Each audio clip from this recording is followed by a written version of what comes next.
ಎಲ್ಗೋ ಕರಿತಾವನಲ್ಲ ಕಿರಣ ಅರುಣ, ಎಲ್ಗೋಯ್ತಾ ಇದ್ರು? ಪಬ್ಬು ಗಿಬ್ಬಗೆ ಹೋಯ್ತಾ ಇದ್ದೀರಾ ಹೆಂಗೆ? ಸದಾ ಶಿವಂಗೆ ಅದೇ ಜ್ಞಾನ. ನಿನಗೆ ಇನ್ನೇನು ಕೆಲಸ ಇಲ್ಲ ಕಣಲಿ, ಬರೀ ತಿನ್ನೋದು ಕುಡಿಯೋದು ಇದೆ. ಇನ್ನೇನಾಯ್ತು ಹೇಳಿ ನಿನಗೆ ಕೆಲಸ? ಭಾರಿ ಗನಂದಾರಿ, ನೀನು ಭಾರಿ ಕೆಲಸ ಮಾಡ್ತಿದ್ದಿಲ್ಲ, ಅದಕ್ಕೆ ನೀನು ನನಗೆ ಹೇಳ್ಬೇಕು ಅಲ್ವಾ? ನಾನು ಇನ್ನೂ ಓದ್ತಾ ಇರೋ ಹುಡ್ಗನಪ್ಪ, ನಿನ್ನಂಗೆ ಓದ್ಬಿಟ್ಟು ಊರೂರು ತಿರುಗ್ತಾ ಇಲ್ಲ. ನನಗೆ ಯಾಕೋ ಹೇಳ್ತೀಯ ನೀನು? ಇವಾಗ ಕೆಲಸ ನೋಡು. ಯಾವಾಗಲೂ ಇವನ್ ರೂಮ್ ಕಡೆಗೆ ಕಿವಿ ಇರ್ತಾವ ನಿನಗೆ? ಇನ್ನೇನು ಕೆಲಸ ಇಲ್ವಾ ನಿನಗೆ? ಅರುಣ, ಇವನಿಗೆ ಹೇಳೋ, ನಾನು ಇವನಿಗಿಂತ ಅಲ್ಲ ನಿನಗಿಂತಲೂ ದೊಡ್ಡವನು. ಒಂದು ಸ್ವಲ್ಪ ರೆಸ್ಪೆಕ್ಟ್ ಕೊಟ್ಟು ಮಾತಾಡೋಕೆ ಹೇಳು ಇವನಿಗೆ. ಹೆಂಗೆ ಬೇಕೋ ಹಂಗೆ ಮಾತಾಡ್ತಾನೆ ಈ ರೆಸ್ಪೆಕ್ಟ್ ಫೆಲೋ. ನೀನು ಯೋಗ್ಯತೆ ಗೊತ್ತಿಲ್ಲದೆ ಇರೋರ ಹತ್ರ ಹೋಗಿ ರೆಸ್ಪೆಕ್ಟ್ನ ಕೇಳು, ನನ್ನ ಹತ್ರ ಕೇಳಬೇಡ. ನನ್ನ ಹತ್ರ ರೆಸ್ಪೆಕ್ಟ್ ಅಂತ ಎಕ್ಸ್ಪೆಕ್ಟ್ ಮಾಡಿದ್ರೆ ನಿನಗೆ ಇರೋ ಬರೋ ಮರ್ಯಾದೆನೆಲ್ಲ ತೆಗೆದುಬಿಡ್ತೀನಿ. ನನಗೆ ಗೊತ್ತಿರೋದನ್ನೆಲ್ಲರ ತಾವು ಹೇಳ್ಕೊಂಬಂದ್ಬಿಡ್ತೀನಿ. ಹುಷಾರಾಗಿರು. ನಿನ್ನ ಹತ್ರ ಮಾತಾಡೋದೇ ವೇಸ್ಟು. ನಿನ್ನ ಸವಾಸನೂ ಬೇಡ, ಏನೂ ಬೇಡ.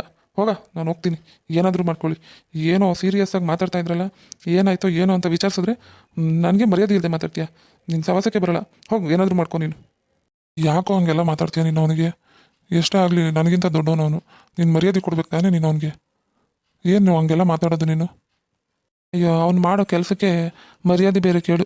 ಯಾವಾಗಲೂ IPL, ಆಮೇಲೆ ರೇಸಿಂಗು, ಕುಡ್ತಾ ಜೂಜು ಎಲ್ಲ ಆಡ್ಕೊಂಡು ತಿರುಗ್ತಾನೆ. ಇವನಿಗೆ ಮರ್ಯಾದೆ ಬೇರೆ ಕೊಡಬೇಕಾ? ಊರಾಗೆ ಎಲ್ಲರಿಗೂ ಗೊತ್ತಾದರೆ ನಮಗೆ ಮರ್ಯಾದೆ ಹೋಗೋದು. ಇಂಥವ್ರ ಮನೇಲಿರೋ ಅವನೇ ಇವ್ನು ಹಿಂಗೆಲ್ಲ ಮಾಡ್ತಾನೆ ಅಂತ. ಬಾ, ಇಂಥವ್ನ ಇಟ್ಕೊಂಡು ಮರ್ಯಾದೆ ಬೇರೆ.